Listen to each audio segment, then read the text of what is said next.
Saudi अरब में तेल की बात तो अक्सर होती है, लेकिन पानी की बात अब ज्यादा जरूरी हो गई है। तेल के कारण सऊदी अरब अमीर है, पर पानी की प्यास यहाँ लगातार बढ़ती जा रही है। सितंबर 2011 में सऊदी में एक माइनिंग से जुड़े एक फर्म के उप प्रमुख मोहम्मद हानी ने कहा था कि यहाँ सोना है पर पानी नहीं है, और सोने की तरह पानी भी महंगा है। 16वीं सदी के कवि रहीम का वो दोहा सऊदी अरब पर इस मामले में फिट बैठता है। रहीमन पानी राखिए, बिन पानी सब सून।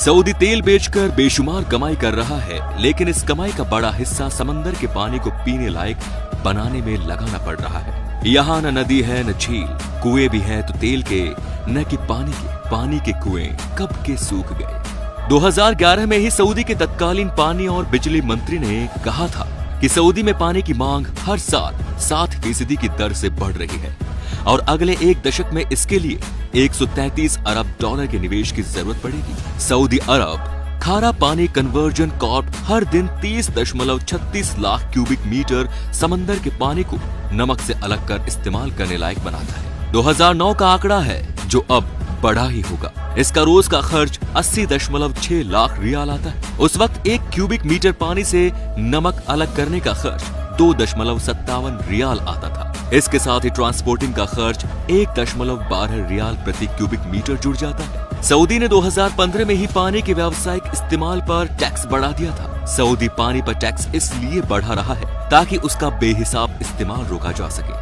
कई रिसर्चों का कहना है कि सऊदी अरब का भूमिगत जल अगले 11 सालों में पूरी तरह से खत्म हो जाएगा। सऊदी अरब के अरबी अखबार अल वतन की रिपोर्ट के मुताबिक खाड़ी के देशों में प्रति व्यक्ति पानी की खपत दुनिया भर में सबसे ज्यादा है। सऊदी अरब में प्रति व्यक्ति पानी की खपत हर दिन 265 लीटर है, जो कि यूरोपियन यूनियन के देशों से दोगुनी है। सऊदी अरब में एक भी नदी या झील नहीं है। हजारों सालों से सऊदी के लोग पानी के लिए कुओं पर निर्भर रहे, लेकिन बढ़ती आबादी के कारण भूमिगत जल का दोहन बढ़ता गया और इसकी भरपाई प्राकृतिक रूप से नहीं हुई। धीरे धीरे कुओं की गहराई बढ़ती गई और वो वक्त भी आ गया जब सारे कुएं सूख गए। सऊदी में हर साल दिसंबर जनवरी में तूफान के साथ बारिश आती है, लेकिन ये 1 या 2 दिन ही होती है। सऊदी में मीठे पानी की विकराल समस्या है। सबसे पहले सऊदी में भूमिगत जल का इस्तेमाल किया गया, लेकिन ये नाकाम साबित हुआ। सऊदी ही नहीं बल्कि पूरे मध्य पूर्व में पानी बहुत कीमती है। पानी की कमी के कारण ही सऊदी ने गेहूं की खेती शुरू की थी, जो उसे बंद करनी पड़ी। सऊदी को अपने भविष्य को लेकर डर सताता है। 2010 में विकिलीक्स ने अमेरिका के एक गोपनीय दस्तावेज को सामने लाया था, जिसमें बताया गया था कि किंग अब्दुल्ला ने सऊदी की फूड कंपनियों से विदेशों में जमीन खरीदने के लिए कहा है ताकि वहां से पानी मिल सके। विकिलीक्स के केबल के अनुसार सऊदी पानी और खाद्य सुरक्षा को लेकर इस तरह से सोच रहा है ताकि राजनीतिक अस्थिरता से बचा जा सके। मध्य पूर्व और उत्तरी अफ्रीका में दुनिया की 6% आबादी है और 2% से भी कम वैसा पानी है जिसके इस्तेमाल के बाद भरपाई की जा सके। ये इलाका दुनिया का सबसे भयावह सूखाग्रस्त इलाका है। मध्य पूर्व और उत्तरी अफ्रीका के ज्यादातर देश पानी की मांग पूरी करने में खुद को अक्षम पा रहे हैं। विश्व बैंक के मुताबिक 2050 तक इन देशों में पानी की प्रति व्यक्ति उपलब्धता आधी हो जाएगी। बहरीन अपने उपलब्ध नवीनीकरण पानी के भंडार से 220% ज्यादा इस्तेमाल कर चुका है। सऊदी अरब 943% और कुवैत 2465% ज्यादा इस्तेमाल कर चुका है। पिछले 30 सालों में यूएई में प्रतिवर्ष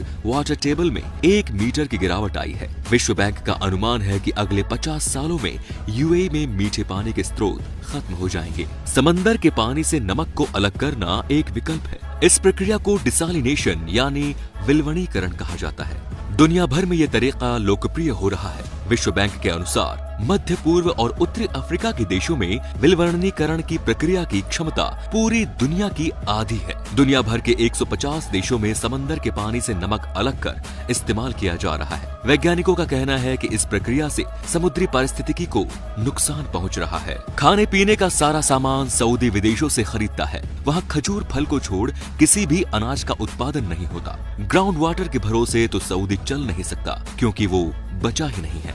यहाँ हर साल डिसालिनेशन प्लांट लगाए जाते हैं और अपग्रेड किए जाते हैं। ये बिल्कुल सच है कि इस प्रक्रिया में बहुत खर्च आता है और ये गरीब मुल्कों की बस की बात नहीं। यमन ऐसा करने में सक्षम नहीं है। मुझे नहीं पता कि लंबे समय में डिसालिनेशन कितना सुलभ होगा या किस तरह की जटिलता आएगी। जलवायु परिवर्तन के कारण अरब के देशों पर सबसे बुरा प्रभाव पड़ रहा है। पूरे मध्य पूर्व और उत्तरी अफ्रीका पर जल विहीन होने का संकट गहरा रहा है। संभव है कि इंसान पेट्रोल के बिना जिंदा रह ले, लेकिन पानी के बिना तो मनुष्य अपना अस्तित्व भी नहीं बचा पाएगा। और सऊदी अरब इस बात को बखूबी समझता है। सऊदी ने अपनी जमीन पर गेहूं उगाने की कोशिश की थी, लेकिन बहुत महंगा पड़ा था। वो कहते हैं सऊदी ने गेहूं फील्ड बनाया, इसके लिए सिंचाई में इतना पानी लगने लगा कि जमीन पर नमक फैल गया। कुछ ही सालों में ये जमीन पूरी तरह से बंजर हो गई और वो पूरा इलाका ही जहरीला हो गया। पूरे इलाके को घेर कर रखा गया है ताकि कोई वहाँ पहुँच ही नहीं सके। सब्जी उगाई जाती है, लेकिन बहुत ही प्रोटेक्टेड होती है। खजूर यहाँ का कॉमन पेड़ और फल है। खजूर एक ऐसा फल है जिसमें सब कुछ होता है। हालांकि ज्यादा खाने से शुगर लेवल का खतरा बढ़ जाता है। यहाँ पेड़ काटना बहुत बड़ा जुर्म है। तो दोस्तों, जैसा कि शुरू से कहते आए हैं कि जल ही जीवन है, ये समस्या किसी भी देश के साथ आ सकती है। आज सऊदी इस चीज से जूझ रहा है। हो सकता है कल को सारा विश्व इसके चपेट में आ जाए। इसीलिए जल का दोहन कम से कम करें। तो दोस्तों, वीडियो को अधिक से अधिक शेयर करें ताकि पानी को लेकर लोग जागरूक हो सके। धन्यवाद।